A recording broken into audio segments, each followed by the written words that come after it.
Is Wintoys not opening on your Windows computer? This problem can be caused by temporary system glitches, outdated software, corrupted app files, or permission issues. In this guide, I'll walk you through several troubleshooting steps to help get Wintoys running again. Let's get started. First, restart your computer. A fresh restart can clear temporary processes and system issues that may be preventing Wintoys from opening. After Windows loads again, try launching the application before moving on to the next step. Next, make sure you're using the latest version of Wintoys. If you installed it from the Microsoft Store, open the store, go to your library, and check for available updates.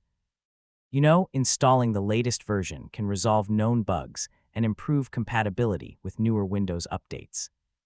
Now open Settings, select Apps, then Installed Apps, find Wintoys, choose Advanced Options, and try the Repair feature first. If repairing doesn't solve the problem, you can use the Reset option. Keep in mind that resetting the app may restore its default configuration. If Wintoys still won't open, make sure Windows is fully updated. Some applications rely on the latest Windows components and fixes to function correctly.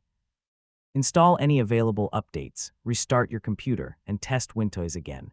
If the issue continues, uninstall Wintoys and install it again from the Microsoft Store.